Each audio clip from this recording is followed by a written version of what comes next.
Hello class, this is Jason Cano, your instructor in Research in Hospitality subject. So this learning video was created because of your answer in poll in our group chat. So in this video, I'm going to discuss to you the overview of this subject. So this is our learning objectives of this video. So at the end of this lesson, you should be able to understand the difference between HM and other program curriculum, recognize the difference between a thesis and a research paper, and also to distinguish the process of thesis one to thesis two. And lastly, you will have a create a distinction of the sequence of the sections of a thesis and its strategies. So let's start with the curriculum of other programs. So we have here the curriculum of a ComSci. As you can observe, they will have a Thesis One and Thesis Two during their fourth year, first semester and second semester. But before they will have a Thesis One, in the previous semester in their third year college, they will have a methods of research. Okay, and then after the methods of research, that's the time that they will undergo thesis writing one for the first semester in fourth year. And then after the thesis one, they will have a thesis two. So this is for the ComSci. So as you can observe, before they will undergo thesis one and thesis two, they will undergo methods of research during their third year college. Okay. And in the curriculum from the office administration, they will have the same pattern with the ComSci. So they will have internet research for business. Okay. They will have a internet research for business before they will undergo research one. And then in the next semester, they will have a research two on the following semester. But this little difference between the program or the curriculum of HM. Okay, so as of today or this semester, you will undergo or you will have a subject research in hospitality this second semester, and then next semester on your fourth year, you will undergo another thesis writing. But you can observe before the research in hospitality subject, you don't have any subject prior to this subject research in hospitality. Okay. During your senior high school, I believe you are all undergo thesis writing, and you have a background about thesis writing one and thesis writing two. So our next learning objectives is we need to determine the difference between research and a thesis.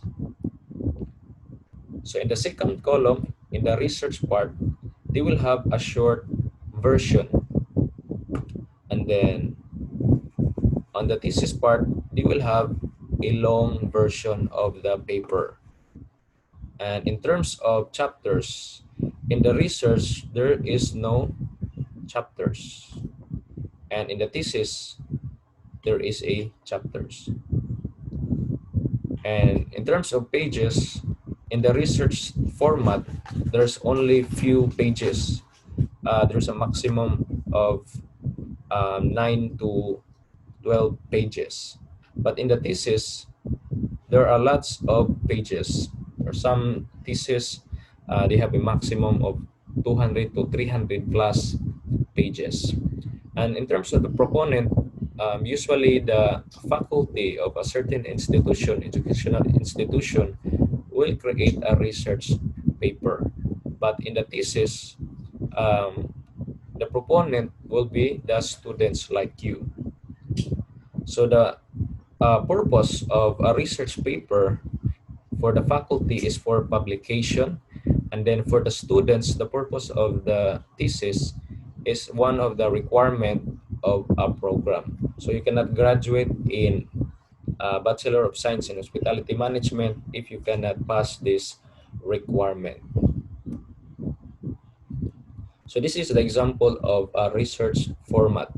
As you can see here, the version is short and there's no chapter. There are only a few pages, and the proponent will be the faculty, and the purpose of this research paper is for publication. So let's start with the proponent. As you can observe here, uh, yours truly, Jason Cano, is a faculty. Also, Mr. Griffith Bahaw and Jonathan Itcoban is coming from the University of Cebu, and they are also a faculty. So again, this is a example of a research format. And the purpose of this research format, research is for publication. Again, there are only a few pages. So let's look at it in this paper. We will observe. Again, there are only a few pages and there's no chapter. Okay, as you can observe, there is no chapter in this paper. And there's only a short version. It means that there are only few pages.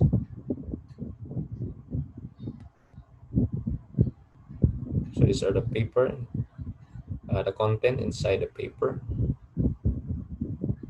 We have tables. This part is the results and discussion. And the references. So again, this research paper format is just a short version of a thesis. So there's no chapter, and then there are only few pages. So this example of a research paper is only 9 pages. So let's start with the thesis format.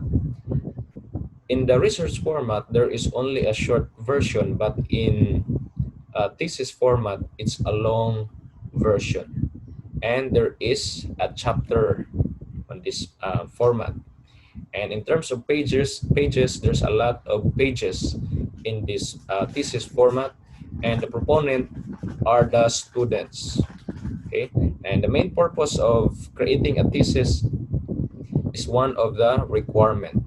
So this is the example of a cover page of a thesis. So in this semester, you need to create a thesis and not a research format. Again, in this semester, you will create a thesis and not a research format. So this is the example of a cover page of a thesis. So in the upper part, this is the title.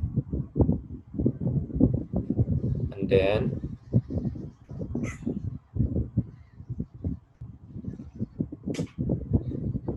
so this part is the title, and then as you can read here, a thesis presented to the faculty of the College of Technology and Allied Sciences of Bohol Island City University, Kandy High Campus, Kugtong Kandy High Bohol. And then in the bottom part, in a partial fulfillment of the requirement for the degree Bachelor of Science in Hospitality Management. Okay. So again, this is the example of a thesis format. Again, there is a chapter within this format. As you can observe here, we have a chapter 1, the problem and its scope, or introduction. And then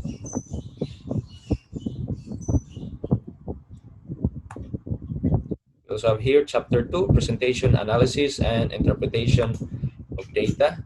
And we also have the last chapter, chapter 3, summary, findings, conclusions, and recommendations. So again, the thesis format has a chapters. And then this is the last part, the curriculum vitae. As you can observe here, there is 234 pages. So again, the format of a thesis has a lot of pages. Example for this thesis, it has 234 pages compared to a research format that only had 9 pages. Okay. Again, the proponent of this thesis format are the students as a requirement for their program. So let's start with the difference between the Thesis One and Thesis Two.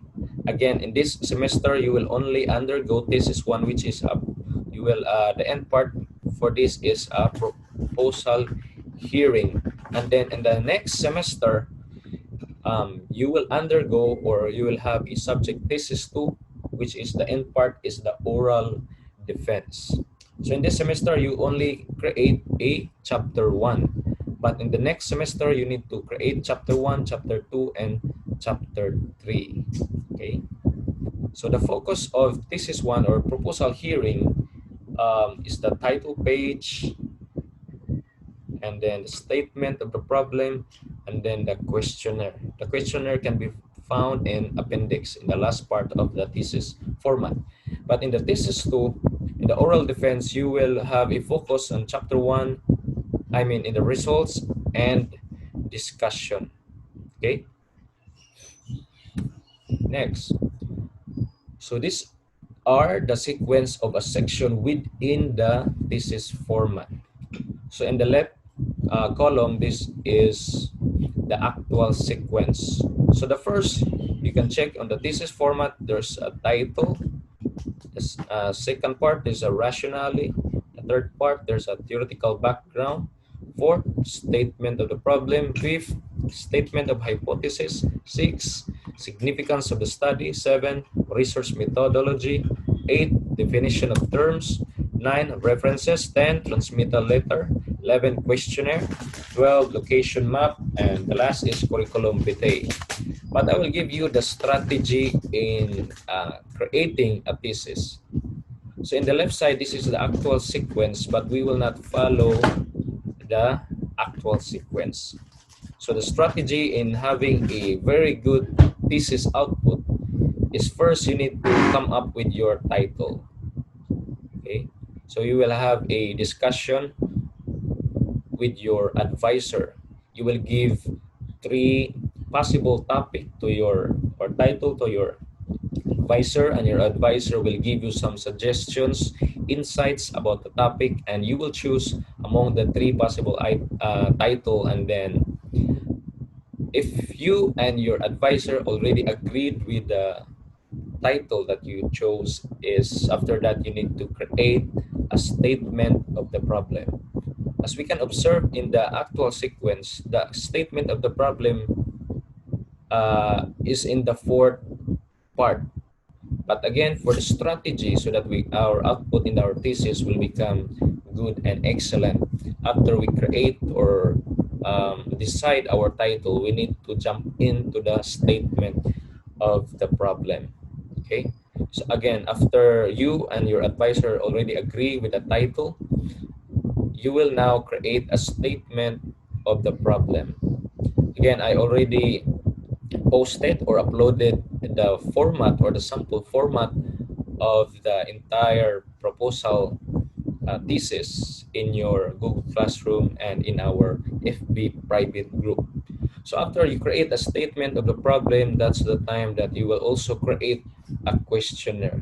Okay, so this questionnaire will be given to your respondents. Who are the respondents? Those who will answer your questions. And then after the questionnaire, you need to create the rationale.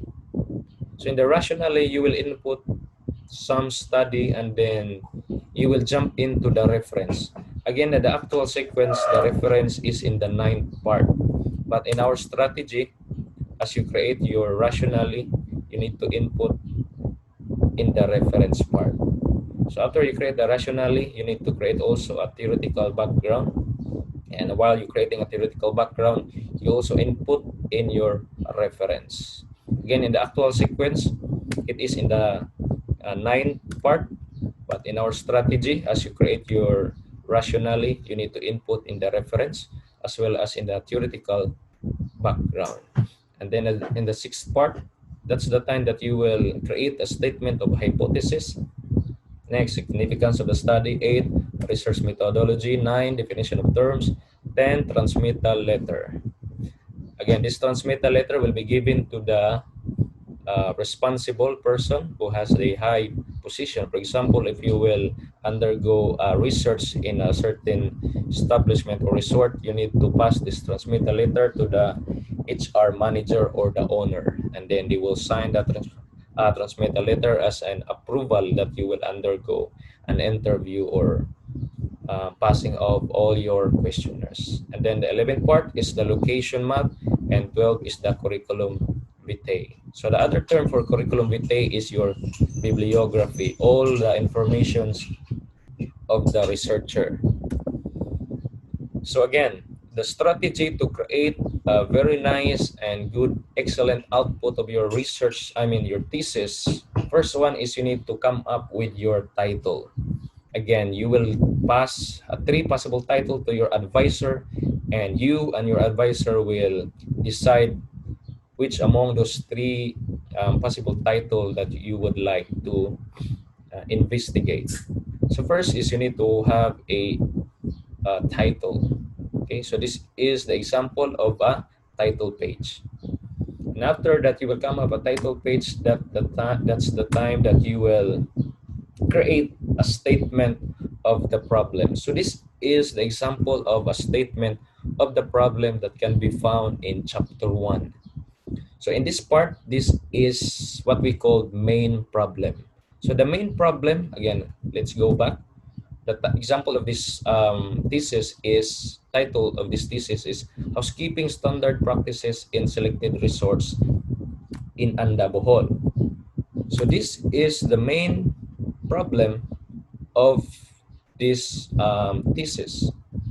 I will read it to you, the main problem. This study will assess the satisfaction of the guests on housekeeping standard practices of the room attendants and selected resorts in Anda, Bohol, calendar year 2017. So the findings of this study will serve as basis in formulating a proposed action plan. So this part is what we call main problem. So after you create the main problem, you will create also a sub-problems. So these are the following sub-problems. I will read it to you.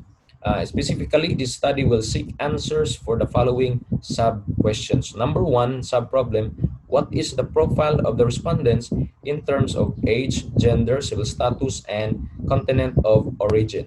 Number two, what is the level of satisfaction of the guests pertaining to the housekeeping standard practices of the resorts in terms of housekeeping services, cleaning and preparing rooms, and customer service? And lastly, what are the problems encountered by the guests in relation to housekeeping standard practices of the resorts? And we also have here the fourth and the fifth one.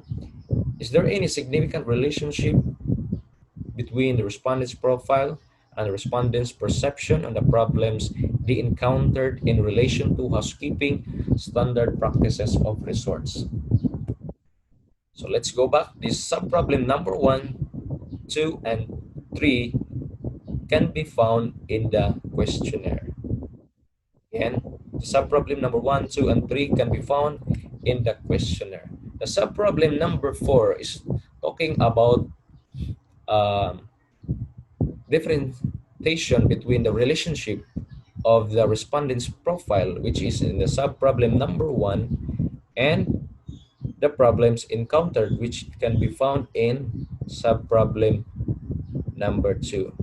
So it is called inferential statistics. Okay, and then the fifth one, based on the findings, what action plan may be proposed to improve the housekeeping services rendered by resort attendants? So in the sub-problem number 2, it can be answered in the chapter 3, that you will propose an action plan based on the results of your investigation. Okay? And then the third part, which is also very important, is you will create or you will come up with a questionnaire.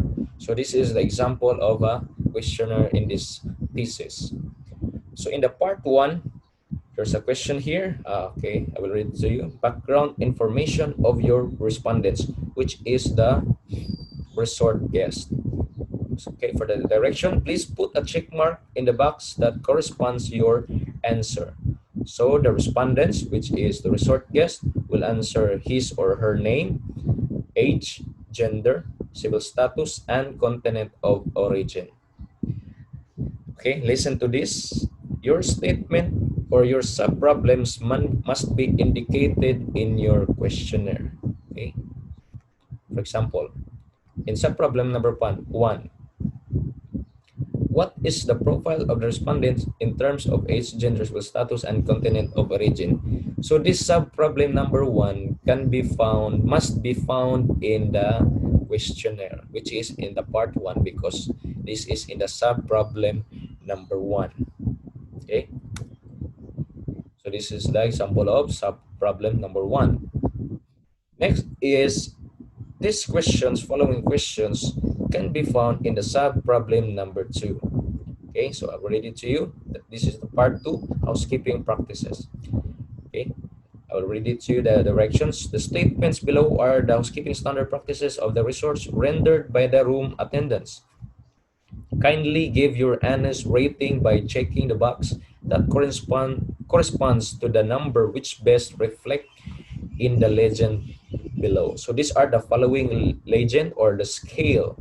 So we called it Likert scale, which the respondents will answer 4 if they are very satisfied, and 1 is the lowest if they are not satisfied. So the guest, which is your respondents, will check among these scales, and this part in the right side is the legend, okay, or the interpretation. So the part 2 in the questionnaire can be answered in the sub-problem number 2. Again, we'll read it back. In sub-problem number 2, what is the level of satisfaction of the guest pertaining to the housekeeping standard practices of the resorts in terms of, first, housekeeping services, second one, cleaning and preparing rooms, and lastly, customer service. Remember these 3 indicators. These 3 indicators can be found in the part 2 of the questionnaire. So as you can observe here, there is a housekeeping services, and then in the second part is cleaning and preparing room services, and third part, customer services. So you can observe that the part 1 answers the sub-problem number 1, and in the part 2, the level of satisfaction of the guest can be found in the sub-problem number 2. And then in the third part, the common problems encountered can be answered in the sub-problem number 3. Okay, at this part, the guests will check if they will encounter this kind of problem. Again, the part 3 will also connected in the sub-problem number 2. Sub-problem number 3. So in the sub-problem number 3, what are the problems encountered by the guests in relation to housekeeping standard practices of the resorts? So as you can observe, the sub-problem 1, 2, and 3 can be found in the questionnaire. This part 1 in the sub-problem number 1, and part 2 sub-problem number 2, and this part 3 can be found in sub-problem number 3. Okay, so again, your statement of the problem must be connected with your questionnaire. This is the most important part because your panelists will look at it in your statement of the problem and your questionnaire if it is connected. Okay, so you need to come up with your title, and then after that you need to create a statement of the problem and also the questionnaire. Again, the statement of the problem and the questionnaire must be connected. And after you create these 3 important part of the thesis, that's the time that you will start with the rationale onwards. Okay, I hope that everything is clear, and if you have some questions, just comment down below, and don't forget to fill up the attendance in the description part of this video. And then there is a 1 questions that you need to answer. If you cannot answer the question, you will not have the attendance as a proof that you are really listening to this learning video. So thank you for listening in our learning module 1. Keep in touch next week for learning module 2. Thank you.